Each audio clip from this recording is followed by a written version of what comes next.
With 12 weight classes and countless interim belts, it's hard to believe there was a time the UFC had just one champion and one title, the Superfight belt. Today we look at a long forgotten artifact of MMA history, competed between some of the sport's biggest stars in its most controversial fights. Welcome to the INC, and this is the story of the UFC Superfight Championship. The story of the UFC's formation has been told many times, but I've got a 10-minute quota to fill. In the early 90s, businessman Art Davie approached Rorion Gracie about developing a pay-per-view event around his Gracie's in Action video series. With the help of TV executives Bob Meyerowitz and Campbell McLaren, the four men formed the Ultimate Fighting Championship, a one-night tournament putting several combat sports against one another in knockout competition. The first UFC took place in November of 1993, with Royce Gracie proving victorious, helping bring Brazilian Jiu-Jitsu to a global stage.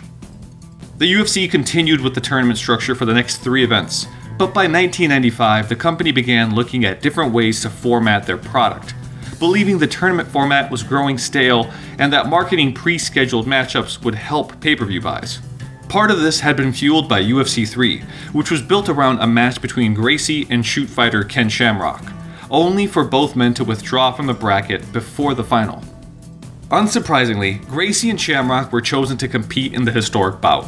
Shamrock had given Gracie one of his toughest fights back at UFC 1, and having become the first American to win the King of Pancrase title, many believed he would be the man to dethrone the Jiu-Jitsu King. The match was billed as a super fight by the MMA media, with company bosses creating a ceremonial title to be given to the winner. The UFC Superfight Championship was born. Gracie and Shamrock's long-awaited match would take place in the main event of UFC 5. But after all the fanfare, the match itself failed to deliver. Shamrock took Gracie down in the opening seconds, and was content to stay in his opponent's guard for the remainder of the bout. Even after company bosses introduced a 6-minute overtime in a bid to coax a result, making them the first promotion to change rules on the fly long before BKFC in 2022.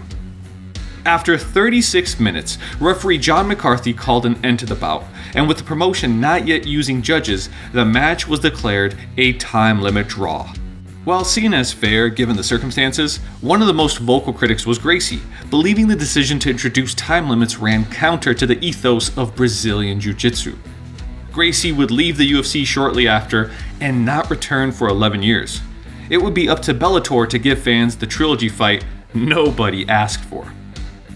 Despite the failure of Gracie vs. Shamrock, the UFC remained committed to the super fight concept. And at UFC 6, Shamrock was paired against amateur wrestler and UFC 5 tournament winner Dan Severn. Shamrock became the first man to stuff Severn's takedowns before attempting to catch his opponent with a guillotine. After failing with one early in the fight, Shamrock proved successful 2 minutes into the first round.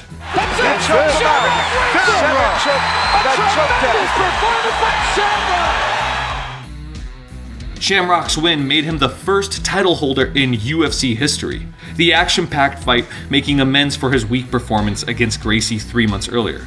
And just like that, the Superfight format was secured, with Shamrock making his first title defense against the UFC 6 tournament winner at the following pay-per-view.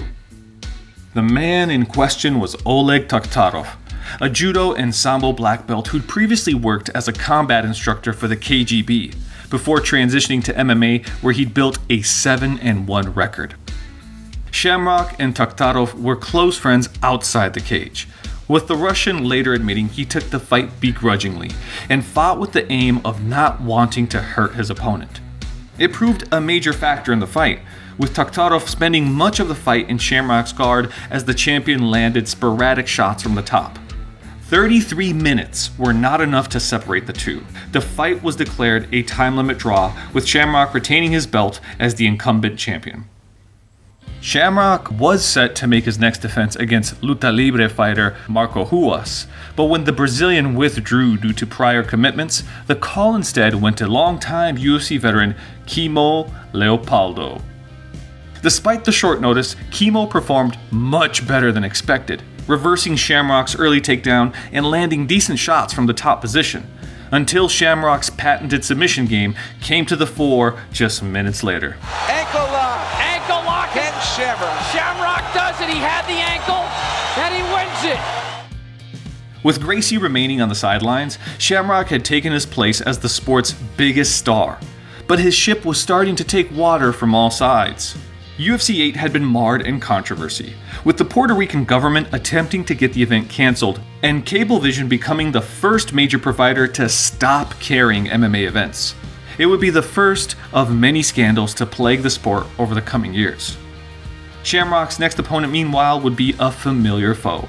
In 1995, Dan Severn won the Ultimate, a one-night tournament consisting of some of the biggest stars from the UFC's early years, and a rematch between the two was set for UFC 9, taking place in Severn's home state of Michigan.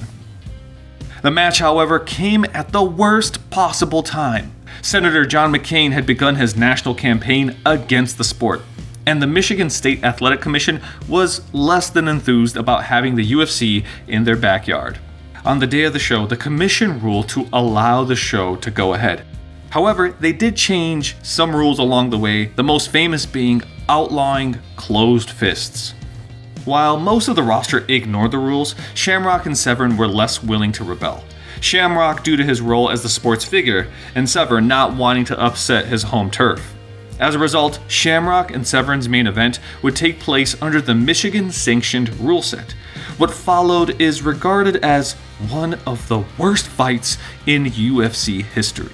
We've got two master grapplers slap fighting. That's basically what I'm looking at.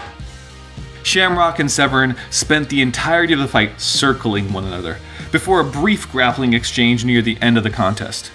A decision win for Severn did little to appease the hometown crowd, many of which were unaware of the limitations placed on both men. Fittingly, Shamrock and Severn would leave the sport shortly after to pursue careers in pro wrestling, with Ken only returning to the fold once the media backlash had subsided. The dance in Detroit led the UFC to make big changes to its rule set, with Big John McCarthy forming the United Rules of Mixed Martial Arts in an attempt to garner favor with the State Athletic Commission. One of the most notable changes saw fighters split into two weight classes, with fighters over 200 pounds classed as heavyweights and everyone else as lightweights. The new weight classes rendered the Superfight title obsolete, and when Severn announced his return to action, the decision was made to merge his belt with a newly crowned heavyweight title. Severn's opponent would be former Olympian Mark Coleman, a powerhouse wrestler who was victorious in the past two UFC tournaments, the latter coming in bizarre fashion when he was declared the winner by default due to the company running out of opponents for him. UFC 12 would be one of the most important events in company history. Along with the new weight classes, the event saw the debut of 19-year-old Brazilian Vitor Belfort, while a stand-up comedian by the name of Joe Rogan, you might know him, served as the backstage interviewer. The main focus, however, was Severn versus Coleman, as the UFC's newest dominant wrestler took on its first for the inaugural title. Youth would triumph over experience, as Coleman dominated the early exchanges before submitting Severn 2 minutes into the first round.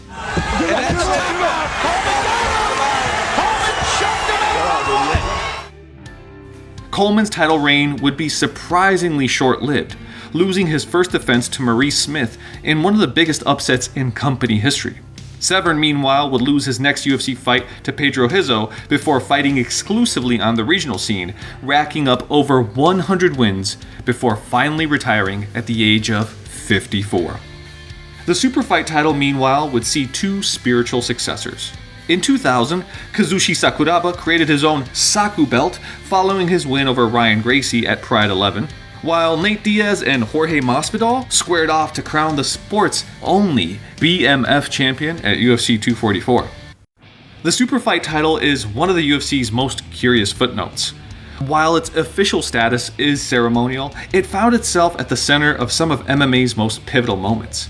Fights and storylines which helped shape MMA into what it is today. The physical belt likely lies somewhere in the UFC's headquarters, but next time the heavyweight title is being defended, take time to remember its crude and rather curious predecessor. This is the INC, Please like, share, subscribe, and ring the bell so you never, ever miss a video.